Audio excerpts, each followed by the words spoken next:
guys, welcome back to Be Expert. You are watching your biology teacher Nidhi. So today आज हम लोग discuss करेंगे cancer के बारे में.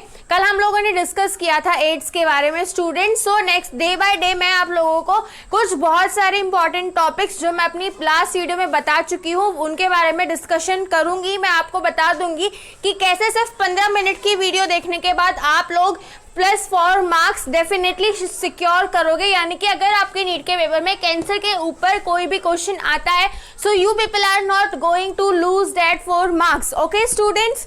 सो आज मैंने वीडियो बनाई है कैंसर के ऊपर, कल हम लोग वीडियो बनाएंगे ड्रग्स के ऊपर एंड सो ऑन. धीरे धीरे हम लोग जितने भी इंपॉर्टेंट टॉपिक्स हैं आपके नीट 2020 के पॉइंट ऑफ व्यू से वो सारी चीज़ हम लोग कवर करने वाले हैं. Okay students. So we are going to start with cancer. So let's start. Now student we are going to start from the word cancer. अब कैंसर की बात करने से पहले हमें देखते हैं कि जो एक पर्टिकुलर टर्म है जिस पे हमारी पूरी कैंसर की थ्योरी बेस है कि कैंसर कैसे होता है या कुछ है. That word is contact inhibition. अब हम बात करें कॉन्टैक्ट इनहिबिशन की तो वो क्या होता है जब ये कोई भी सेल आपस में कॉन्टैक्ट करते हैं ना तो वो लोग ना आगे जाके डिवाइड होना बंद कर देते हैं. ठीक है. सो मैं आपको यहाँ पे समझा देती हूँ the help of a diagram. Suppose यहाँ पे ना कुछ पर्टिकुलर सेल अवेलेबल है. जब ये अगर हम इस बात करें इस पर्टिकुलर सेल की तो ये दोनों साइड से कांटेक्ट करता है दूसरे सेल से जिसकी वजह से this particular cell is not going to develop further. यानी कि वो अब डिवाइड नहीं होगा. नाउ मैं यहाँ पे मेंशन कर देती हूँ अबाउट कॉन्टैक्ट इनहिबिशन. सो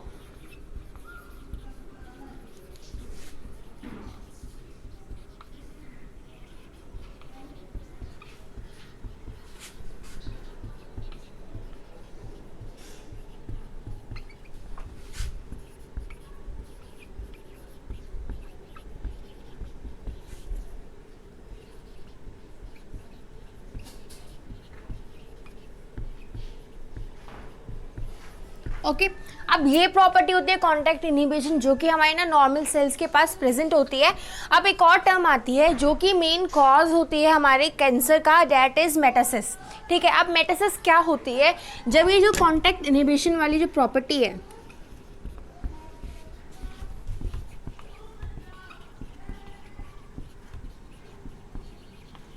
ये जो प्रॉपर्टी है कोई एक पर्टिकुलर सेल ना इस प्रॉपर्टी को कर देगा लूज. यानी कि that particular cell is not going to follow this property that is contact inhibition. उसके बाद क्या होगा स्टूडेंट्स. सपोज यहाँ पे ना एक पर्टिकुलर रेंज है सेल्स की. सो जो पर्टिकुलर रेंज है we are going to take an example that this middle part that is this particular cell has lost his capability of contact inhibition. So ये क्या होगा ना ये फर्दर डिवाइड करना शुरू करेगा. डिवाइड करते करते करते करते यहाँ पे ना एक पर्टिकुलर मास इकट्ठा हो जाएगा सेल का which is the root cause of cancer. Okay student. So if you want to take a screenshot you people can and we are going to move to next. Now student just have a look. I have just made a roughly diagram which so that you people can easily differentiate that how this tumor is going to be formed. So if we talk about these cells, so ये है हमारे normal cells. ठीक है. This range is also the normal sales. Now अब हम बात करें इस पर्टिकुलर रेंज की तो ये वो रेंज है या फिर ये वो एक पर्टिकुलर सेक्शन है हमारी किसी भी टिश्यू का जहाँ पे ना जो पर्टिकुलर सेल्स हैं उन्होंने ना कॉन्टैक्ट इनहिबिशन की जो प्रॉपर्टी होती है वो लूज कर दी है जिसकी वजह से जो है ट्यूमर की फॉर्मेशन शुरू हो जाती है. Okay students. तो हमारी ना ट्यूमर की फॉर्मेशन शुरू हो जाएगी.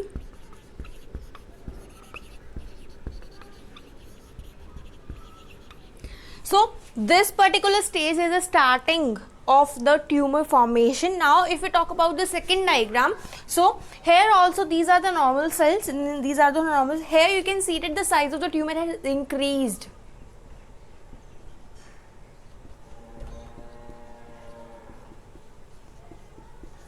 And you can easily say that I have made some of the cells over here. So जो ये दो सेल है ना बेटा ये वो पर्टिकुलर सेल्स है जो कि कॉन्टैक्ट इनहिबिशन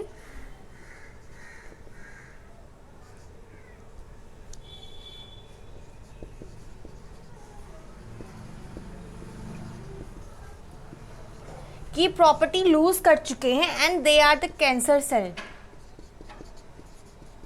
ठीक है, अब ये सेल जाएंगे हमारे, अब जो ये पर्टिकुलर सेल्स है ये हमारे किसी और बॉडी पार्ट में जाएंगे and they are going to further make these tumors. Okay students, so it is clear cut that जब एक सेल अपनी कॉन्टैक्ट इनिबिशन की प्रॉपर्टी लूज कर देता है तो वो फॉर्मेशन वो जब सेल डिवीजन की जो प्रोसेस है वो उसे कंटिन्यू रखता है, due to which a mass of cell just concentrate in on a particular point and this all this mass is known as a tumour.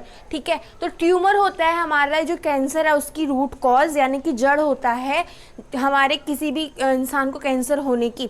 Now if you people want to take a screenshot you can, we are going to move to the next.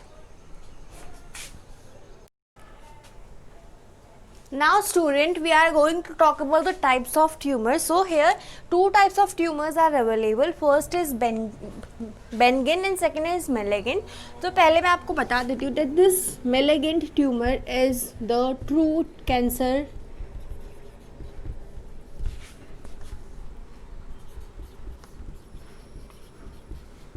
tumor.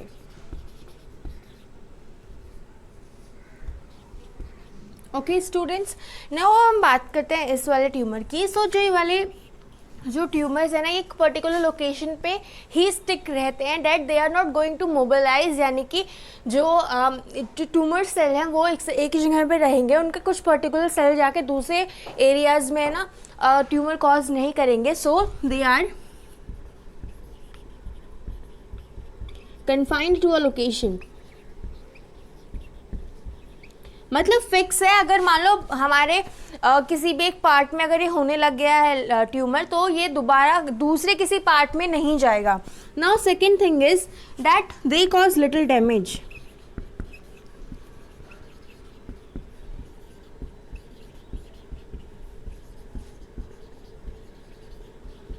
So student, ये जो वाले जो tumours है बहुत ही कम हमारी body में damage पहुंचा, मतलब हमारी बॉडी में डैमेज कॉज करते हैं। The most important thing is that we can easily remove this tumours from the surgical methods.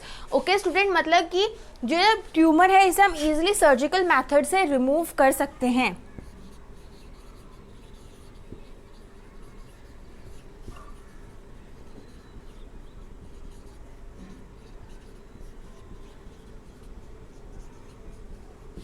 Okay students, now if we are going to talk about the true cancer causing tumors, तो मैं बता देता हूँ ये होता है malignant tumour जो होते हैं वो हमारे ट्रू कैंसर कॉजिंग ट्यूमर्स होते हैं।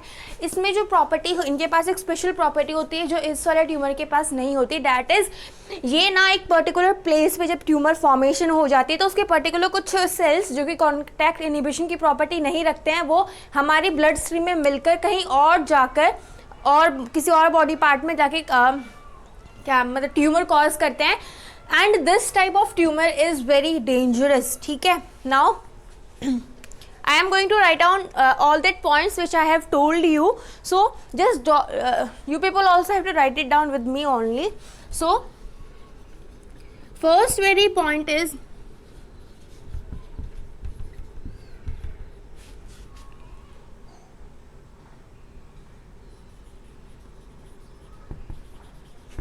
okay,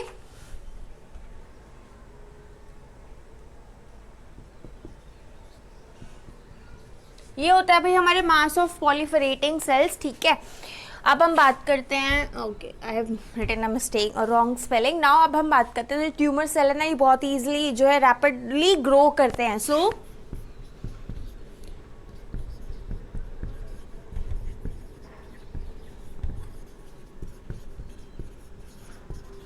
अगर हम बात करें इस वाले ट्यूमर्स की ना तो ये वाले ना स्लो ग्रोथ होती है इनकी।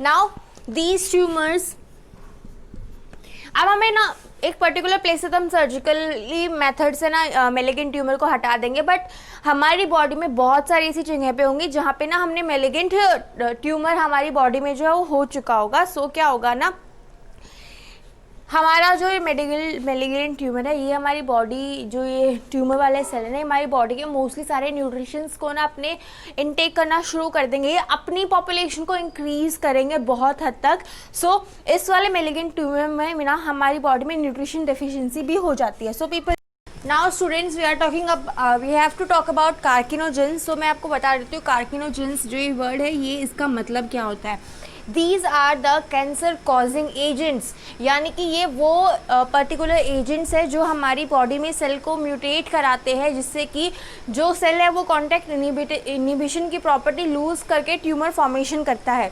सो the carcinogens are cancer causing agents.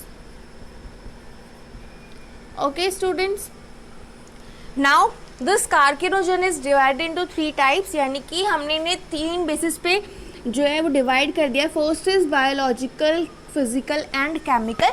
हम बात करते हैं केमिकल में, तो केमिकल में आते हैं वो केमिकल्स जो कि हमारी बॉडी में म्यूटेशन या फिर हमारी बॉडी में जो ट्यूमर सेल है उनको प्रमोट करते हैं। So the very first and the common example is tobacco और वी कैन से स्मोक। जो टार फॉर्मेशन हो जाती है, यानी कि जब हम स्मोक करते हैं तो हमारे लंग्स में जो भी डस्ट पार्टिकल्स जो है वो एक्यूमुलेट होकर जो टार फॉर्मेशन होती है वो हो सकती है। बहुत अच्छा। और एक main cause is plastic. Okay students, so अभी प्लास्टिक वाला क्या सीन होता है, हम डायरेक्टली प्लास्टिक का इंटेक तो नहीं करते हैं, तो बट हम लोग ना कई बार ना प्लास्टिक के यूटेंसिल्स यूज़ करते हैं जिसमें we are going to pour the hot fluid, जिसकी वजह से जो प्लास्टिक के जो कंपोनेंट्स हैं वो आके ना हमारे उस पर्टिकुलर जो हम पी रहे हैं उसके अंदर जाके मिक्स हो जाते हैं और ये धीरे करके ना हमारी बॉडी में ना बहुत सारी प्रॉब्लम्स कॉज करते हैं। अगर हम बात करें प्लास्टिक का ऐसा कौन सा कंपोनेंट है जो हमारी बॉडी में ना जो ये मेलिगेंट मतलब जो हमारी बॉडी में ट्यूमर कॉज करता है, so this is bisphenol. Bisphenol A. Okay, so students, we are going to avoid use of plastic utensils if we are using any hot material. Now if we move to the physical barriers, so physical agents अगर हम बात करें, so physical agents पहले होते हैं ionization radiation. अगर हम बात करें आयनाइजेशन रेडिएशन में, तो बेटा इसमें होते हैं हमारे एक्सरे और हमारी गामा रे, यानी कि इन एक्सरे और गामा रे से होने वाला जो कैंसर है वो आता है हमारे आयनाइजेशन रेडिएशन के अंदर। Now if you are going to talk about non ionization radiation, तो नॉन आयनाइजेशन रेडिएशन होती है हमारी UV radiation. Okay, now the last is nucleoplastic transformation. जब हमारी बॉडी का जो सेल डीएनए है स्पेशली वो ना हमारा न्यूक्लियोप्लास्टिक ट्रांसफॉर्मेशन शो करता है। Now if you are talking about the biological, तो बायोलॉजिकल में एक सीधा सा फंडा है बेटा, जो है ना ऑन्कोजेनिक वायरस होता है, एक पर्टिकुलर ऑन्कोजेनिक वायरस होता है जो कि हमारी cellular oncogenes and proto oncogenes से आके बाइंड करता है और ये इनएक्टिव फॉर्म में प्रेजेंट होता है हमारी बॉडी में। ये सारी चीज़ें, तो ये वायरस जब इनसाइड साइट्स पे आके बाइंड करेगा तो हो जाएंगी active, which results in the losing of capability of the normal cell of contact inhibition. यानी कि जब ये कॉन्कोजेनिक वायरस जो है हमारे इन तीनों पार्ट्स में आके, इनकी वायरल कॉन्कोजीन्स, सेलुलर कॉन्कोजीन्स एंड प्रोटोकॉन्कोजीन्स वाले पार्ट में आके जो बाइंड करता है, तो ये हमारे इन तीनों साइट्स को एक्टिवेट कर देगा, which is going to leads to the tumour formation. Just take a screenshot and we are going to move next. Now students, we are going to deal with how we are going to detect that in a particular person the cancer is present. So the first very method is biopsy. Okay, the second is histological studies. Third is blood and bone marrow cell count. हम लोग जाएंगे हमारे doctor के पास, वो हमें test बोलेगा and in which the blood की जो हमारी सेल्स हैं उसका काउंट होगा और जो बोन मैरो भी सेल्स प्रेजेंट हैं उसका काउंट होगा. अगर नॉर्मल सेल काउंट से ज़्यादा अगर हमारी बॉडी में सेल प्रेजेंट हैं तो doctor is going to declare that you are suffering from cancer. Now और the next is radiography. Radiography से भी हम पर्टिकुलर पता लगा सकते हैं कि हमारी बॉडी में कैंसर कॉजिंग एजेंट्स हैं या नहीं हैं. सीटी स्कैन होता है, इसमें हम एक्सरेज की मदद से we are going to create a 3D image, जिसकी वजह से हमें पता चलेगा बेटा कि हमारी बॉडी में कैंसर है कि नहीं है। And the last and the most accurate is MRI। MRI जो है it is going to give you the detection of cancer causing if you are having cancer. Now student, just take a screenshot. We are going to move to diagnosis now.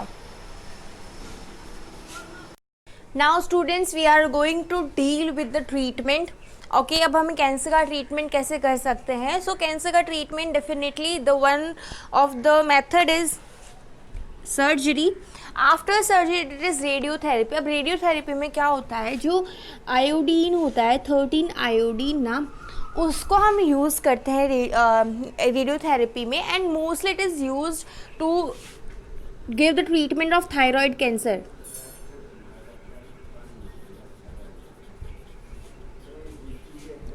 Okay students, so it is basically used to give the treatment of thyroid cancer. Now if it move on to the chemotherapy, तो chemotherapy में क्या होता है ना, कुछ particular chemicals हम लोग use करते हैं जिसकी वजह से मोस्टली ना हेयर फॉल भी होता है। सो कीमोथेरेपी में यूज़ होने वाले कुछ केमिकल्स मैं आपको बता देती हूँ। The first one is vistibin. Okay,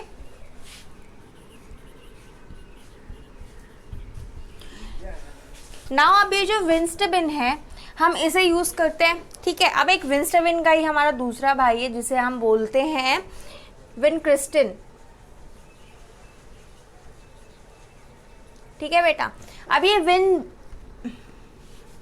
विनबिस्टिन और विनक्रिस्टिन को हम दोनों, ये दोनों एक ऐसे केमिकल्स हैं जो हम लोग यूज़ करते हैं। और अगर हम बात करें कहाँ से मिलते हैं हमें, so we are going to find this is from vinca rosea. Okay अगर हम बात करें कुछ और केमिकल्स की, तो एक और केमिकल जो मोस्टली यूज होता है it is taxol. Okay, this particular chemical is also use in the treatment of this cancer. And जो टेक्सोल होता है वो हमारा मिलता है हमें टेक्कस बक्तन प्लांट से।